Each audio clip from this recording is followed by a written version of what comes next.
ይሰራበታል። እሱን ደግሞ ለማጥፋት የክርስቶስ ኢየሱስ ደም ነው የፈሰሰልን። አላህ ደግሞ በክርስቶስ ኢየሱስ በፈሰሰው ደም ካላመንክ የዘላለም ሕይወት አይሰጥም። ለምን? አላህ ቅዱስ ነው። ቅዱስ ደግሞ ካልሆንክ ከእሱ ጋር ልትወርስ አትችልም። ኃጢአተኛውን አላህ ይምረኛል ምናምን እያልክ እንደዛ መኖር። ሰላም አለይኩም እንደምን አረፈዳችሁ። ይህን ቪዲዮ ሼር አድርጋችሁ ቀመር የተባለው ወንድማችን አድርሱለት። እስካት የተባለ የጴንጤ ውሸታም ዛሬ ውሸቱን ቀጥሏል። ጭራሽ በራሱም መጽሐፍ ቅዱስ ላይ ነው እየዋሽ ያለው። መጽሐፍ ቅዱስ ላይ ዘፍጥረት 9:6 ላይ የሰውን ደም ያፈሰሰ ደሙ ይፍሰስ ይላል። እግዚአብሔር በቀጥታ ሲናገር ምንድነው የሰውን ደም ማፍሰስ አይቻልም ብሎ ተናግሯል። ጴንጤዎች ግን የሰውን ደም ካላፈሰስን ገነት አንገባም እያሉ በእግዚአብሔር ላይ እየዋሹ ነው፣ በኢየሱስ ላይ እየዋሹ ነው። የሰው ልጅ ገነት የሚገባው ንስሐ በመግባት ብቻና ብቻ ነው። በእግዚአብሔር በማመንና ንስሐ በመግባት ብቻ ነው እንጂ ገነት የሚገባው ሰው በመግደል አይደለም። ሰው ገነት የሚገባው ይህንን ደግሞ እግዚአብሔር አጥብቆ የሚከላከል ነው። ራሱ ኢየሱስ ክርስቶስ የሰው ልጅ መዳን ከፈለገ ገነት መግባት ከፈለገ ንስሐ ያብዛ ይላል። የማቴዎስ ወንጌል ምዕራፍ 13 አንቀጽ 9:13 ላይ ምንድነው ያለው? ከመስዋዕት ይልቅ ንስሐ ይበልጣል ነው ያለው። ስለዚህ ደም ማፍሰስ የዚህ ያክል አይደለም። እግዚአብሔር የሚወድ ነገር ምንድነው? ንስሐ መግባት ነው ይላል። እንደዚሁም ትንቢተ ኤርሚያስ ላይ ምንድነው እግዚአብሔር የእንስሳ ደም የምታፈሱትን ነገር በቃ የምታፈሱትን ደም ተጸይፍ ያለውኝ ንስሐ ግቡ ወደኔ ተመለሱ ነው ያለው እግዚአብሔር እንጂ ደም አፍስሱልኝ ለዛውም የሰውን ደም። በእግዚአብሔር ፊት የሰው ደም ምንድነው? እጅግ አጸያፊ ወንጀል ነው። ስለዚህ ጴንጤዎች የሚጠሩ ምንድነው? ወደ ጸያፍ ወንጀል የሰውን ደም ወደ ማፍሰስ ነው እየጠሩን ያሉት። በጣም የሚገርመው መጽሐፍ ቅዱስ ላይ ኢየሱስ ክርስቶስ ሲላክ ምን ብሎ ነው ማስተማር የጀመረው? መንግስተ ሰማያት ቀርባለችና ንስሐ ግቡ ብሎ ነው ያስተማረው እንጂ መንግስተ ሰማያት ቀርባለችና ደም አፍስሱ ብሎ አላስተማረው። በነገራችን ላይ ይሄ ደም ማፍሰስ ብቻ መስራችሁ እንዴ?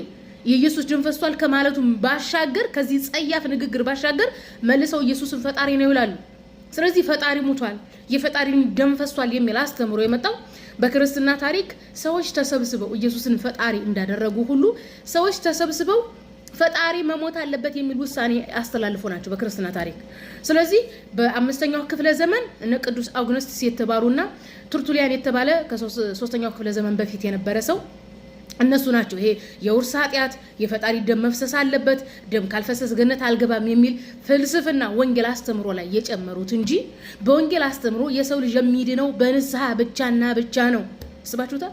ንስሐ ማለት ምን ማለት እንደሆነ አያውቁም። ንስሐ ብሎ ማለት ሂዶ የማርያም ልጅ ኢየሱስን መግደል ማለት አይደለም እኮ።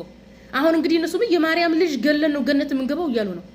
ማርያም እውቅና ሰጣለች ልጅን ነው ግደሉና ገነት ግቡ ብላ እንዴ? በኢየሱስ ያምኑ የነበሩት ደቀ መዛሙርቶች እንደውም የደቀ መዛሙርት አለቃ ተደርጎ የተሾመው ጴጥሮስ ኢየሱስን አትሙት ይል ነበር። የኢየሱስ ደም እንዲፈስ አይፈልግም ነበር። ነገር ግን ጴንጤና ተያያዥ ኦርቶዶክስ ምናምኖች ከኢየሱስ ካረገ ከ400 ዓመት በኋላ መጥተው አይ የኢየሱስ ደም መፍሰስ አለበት፣ ኢየሱስ ፈጣሪ ነው፣ የፈጣሪ ደም መፍሰስ አለበት፣ ይሄ የውርስ ኃጢአት ፈጣሪ መሞት አለበት የሚል አስተምሮ ከ5ኛው ክፍለ ዘመን በኋላ የመጣ የቸርች ፋዘር ፍልስፍና እንጂ በወንጌል የማይታወቅ ነው። እንደ ወንጌል አስተምሮ የሰውን ደም ማፍሰስ ጸያፍ ተግባር ነው። እግዚአብሔር ከሚጠላው ነገሮች መካከል የሰውን ደም ማፍሰስ ነው። ኢየሱስ ደግሞ ሰው ነው። እንዴት ነው ሰው በምን አይነት ጭንቅላት ነው የሰውን ደም ማፍሰሱ የሚለው? እንዴ ኢየሱስ ክርስቶስ እኮ መንግስተ ሰማያት ቀርባለችና ኑ ንስሐ ግቡ እያለ ሲሰብክ ሰዎች አምነውበታል።